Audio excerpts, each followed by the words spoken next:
around my story. Hey, my name is Anne. It was the summer break before college, and as a graduation kind of celebration and before each and everyone went to a different college, my best friends and I decided to go on a fancy summer vacation to one of the most beautiful places on earth. At least that's what I think, to Hawaii. I was in my room daydreaming about wearing those cool coconut bras while enjoying an exotic juice, maybe even doing a hula dance. And then my best friend Kim called and burst my coconut bubble. She suggested that since we're off to a whole new stage of our lives, we may as well get a complete makeover. I thought she meant we should go shopping or something, but no, she said we should go to the hair salon and get new haircuts and maybe even dye our hair. I admit that I was overly excited about the whole thing, so I said yes. My normal hairdresser was on annual leave. She has always cut my hair exactly how I describe it. I love her. However, she has been gone for a while, and we couldn't wait any longer for a haircut, so I made an appointment with another hairdresser at the same salon. On a side note, Kim is blonde, while I'm a brunette. I know this info might not sound useful, but it will come in handy throughout the story. Kim and I drove to the hair salon. The place looked extra fancy, the kind of place you would trust. We went inside all giggly like we were 12. We were actually 18 at the time. Anyways, we were greeted by a really nice lady. That lady said that Kim should get highlights and I should go for the same, plus going blonde. I was skeptic, but who cares? It's summertime. The lady put bleach all over my head and went to do Kim's hair. So, after 15 minutes, my scalp started burning like crazy. So I called the nice lady and she said it was time to wash the bleach. As she was washing my head, her smiley face went poker. Chunks of my now orange hair were all over the sink. Kim looked at me and her eyes got as big as my head. The lady asked me not to freak out and that she could cover the bald spots with a really short haircut.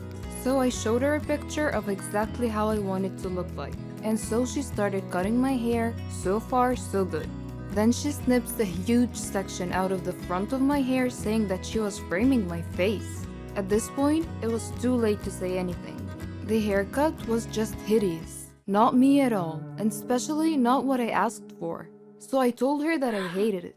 She felt really bad and I started to tear up because it was seriously so ugly. And now that I was stuck with a really bad haircut, I tried to calm myself that maybe the color will turn out okay. And then she put the dye on my hair and it turned my hair green. The only solution now was to become a redhead, and that was just a no for me. I don't have the complexion of a redhead. Our boyfriends were actually going to pick us up from the salon, and just imagining the look on Nick's face made me cry and laugh at the same time. Rachel played it really cool, and even her highlights did not go so well. But that incident was just one of a kind. I ended up with the weirdest hair color ever. It was like I was half mermaid, half dragon. This did not stop us from enjoying our summer break though. It was actually a good source of jokes for a long time. I am addicted to food. I suffer a lot. I need help. I've tried to give up, but I fail every time. Hamburgers.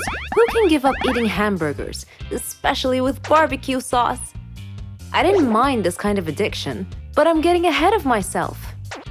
Let me begin by introducing myself.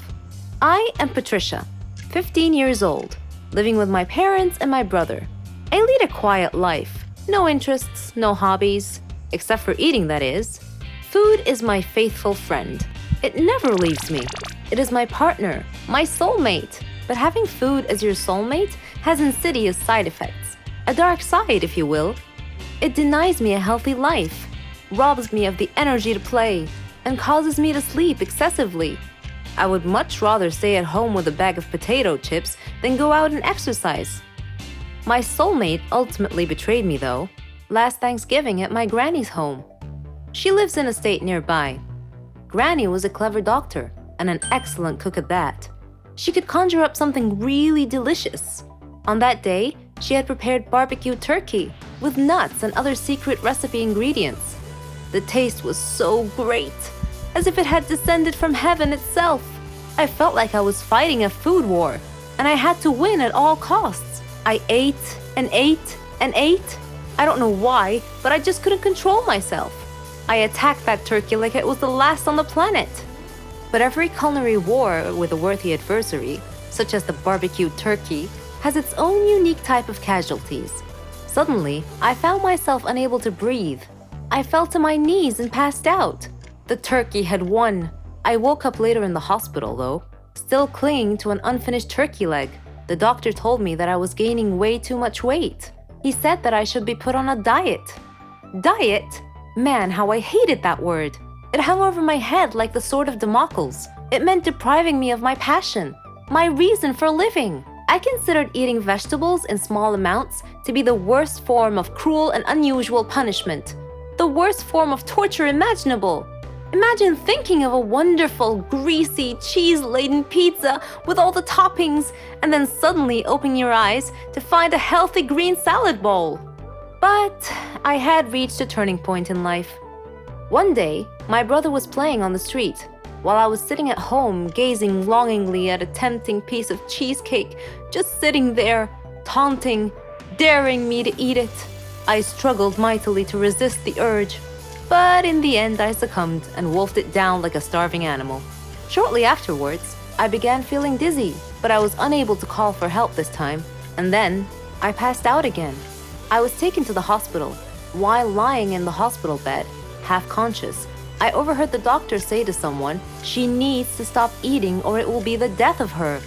I thought to myself, whoa, death? So I made up my mind right then, right there. I resolved to fight a new war, a war against my appetite. On our way back home, I told my father that I wanted to see a nutritionist. He was delighted to hear that. Later, at the clinic, the doctor welcomed us in. She told me how to overcome my eating fetish. She gave me a strict diet regimen with a schedule full of healthy meals. I kept telling myself that winning this war was possible. I simply had to be patient and persevere.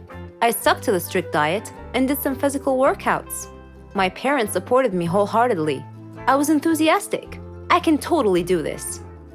A week passed quickly, and I eagerly visited the doctor to receive some good news. When the doctor weighed me and told me that my weight hadn't changed at all, I was crestfallen.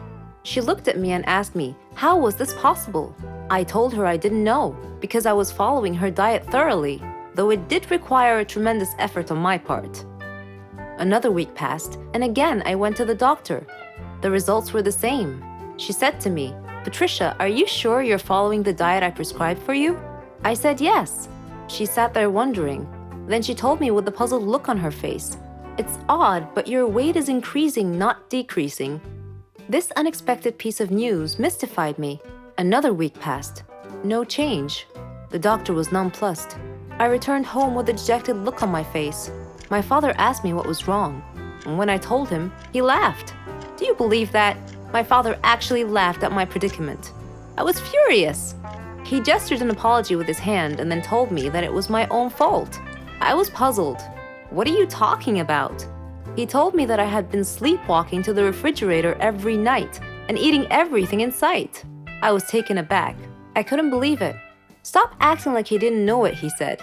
"You must have been awake." I replied, "No, Father, I'm not acting. I was truly unaware that I've been sleepwalking and eating in my sleep." But now that we've finally solved the mystery of the increasing weight, we returned to the doctor with this new information and told her the situation. She laughed and told me that my discipline had denied my body the food it craved, but my brain had refused to cooperate and had overridden my will by urging me to eat in a subconscious state. She told me not to worry, though, that she could treat that. Armed with this knowledge and her support, and the support of my family, I felt that I could finally win this war.